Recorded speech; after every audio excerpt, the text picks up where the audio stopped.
Bonjour Guy. Bonjour Bertrand.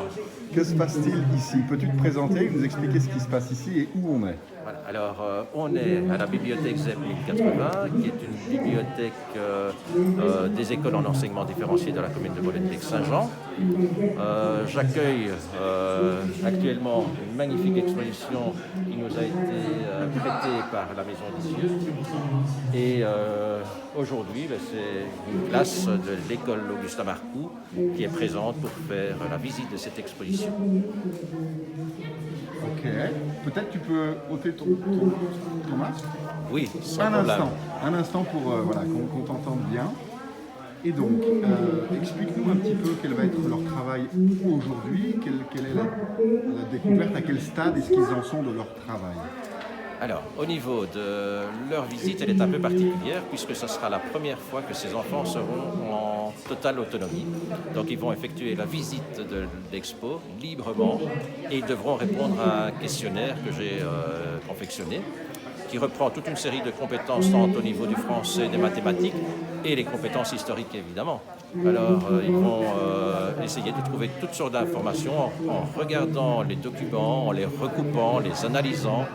Et puis, voilà, on croise les doigts pour que ça soit performant. Mais en tout cas, ils sont hyper concentrés, quoi. Ils sont vraiment pleins de motivation et très enthousiastes. Ce sont ces mêmes élèves qui viendront à Isieux au mois d'avril? Alors, ça sera une partie de ces élèves.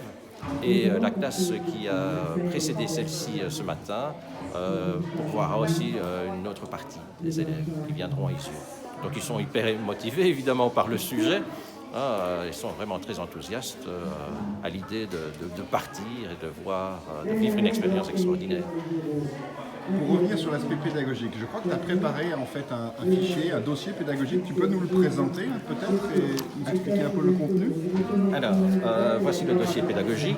Alors, ce qui est excessivement important dans un premier temps, c'est de pouvoir situer Isieux, non seulement dans l'espace, à savoir que c'est une ville proche, un village proche de Lyon, et aussi d'un point de vue historique.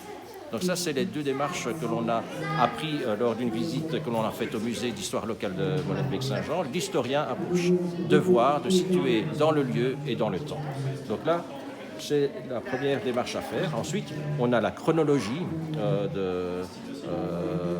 de l'histoire d'Isieux avec l'établissement sur la ligne du temps des différents éléments. Alors, on va avoir des choses plus spécifiques par rapport notamment à l'histoire d'Isieux. Alors ici, il y a une question qui, moi, me semble tout à fait intéressante. C'est, par exemple, qui est Sabine Zlatin, donne la date de naissance et de décès. Alors, ces informations, on peut les collecter à gauche et à droite. Et on peut être excessivement précis. Sur un des panneaux, on nous indique qu'elle est née en 1907, mais sur une carte postale, on va dire sur un texte qu'a fait Mina, on se rend compte qu'elle fête son anniversaire le 13 janvier. Donc en recoupant les deux informations, on a une date complète. Et puis sur la ligne du temps, sur les repères chronologiques, là on va avoir sa date de décès. Donc c'est vraiment l'analyse de documents. C'est quelque chose d'excessivement indispensable pour qu'eux puissent aborder d'une part leur CEB, mais pour qu'ils puissent aborder sereinement aussi le secondaire. Et donc voilà, il y a des choses de cet ordre-là. Il y a des choses beaucoup plus mathématiques, par exemple. Ils vont calculer l'âge moyen des enfants. Là, ils trouvent des informations tant sur les documents qui sont posés sur les murs de notre bibliothèque, mais aussi une bande sonore qui passe, qui décrit vraiment toute l'histoire d'Isieux. Et donc, ils ont de multiples informations. Ils ont des livres à disposition qu'ils peuvent compulser. C'est un peu le bric-à-brac pour l'instant, mais c'est la preuve qu'ils ont manipulé. Et puis, il y a aussi des ordinateurs qui leur permettent de trouver encore toute une série d'autres informations. Donc, c'est vraiment du multitâche. Donc voilà, c'est quelque chose de tout à fait étonnant. Alors ici, le dessin qui sera à reproduire à échelle. Donc ça, c'est aussi une autre compétence On a finalement, au terme de cette visite, ils vont devoir élaborer un petit texte qui nous raconte toute l'histoire d'Isieux grâce à la méthodologie qu'ils ont développée, grâce au recueil d'informations. Bref, ils seront prêts pour venir à Isieux. Hein. Super.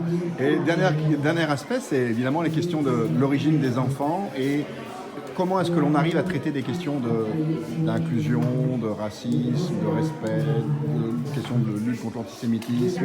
Comment tu perçois, toi, les choses? Comment est-ce que les choses se font à ce niveau-là? Alors c'est tout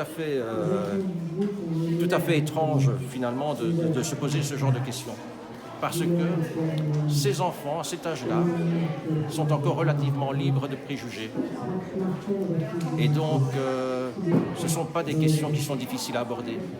Alors, d'un autre côté, de temps en temps, ils sont aussi victimes entre eux de propos racistes, de propos xénophobes, d'attitudes.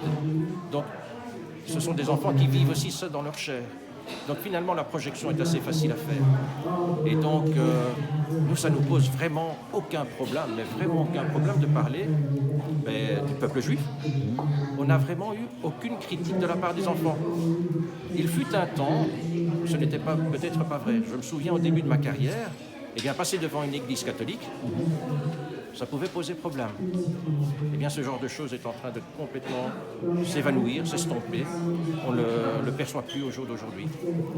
Alors, par la suite, malheureusement, en grandissant, les préjugés arrivent et les propos deviennent beaucoup plus durs. Mais ça, nous ne le vivons pas en primaire. Alors, il faut savoir aussi que nous, on travaille dans ce qu'on appelle la discrimination positive. On ne discrimine pas. Donc déjà, notre attitude, nous, en tant qu'adultes, et c'est là, on ne discrimine pas en fonction du sexe. Ça, c'est un apprentissage qu'il faut faire chez eux. Ça, c'est une évidence. Et au niveau de la race, de la couleur de peau, que sais-je, on ne pratique pas cela. Et donc, ici, dans cette bibliothèque, par exemple, on a des livres qui parlent de tous les sujets. Ceux qui peuvent choquer aussi. C'est une volonté de la bibliothèque. Et donc, c'est un message important que l'on veut faire passer auprès de tous ces enfants. C'est à eux à construire le monde de demain. Hein. Alors, espérons qu'il soit bon.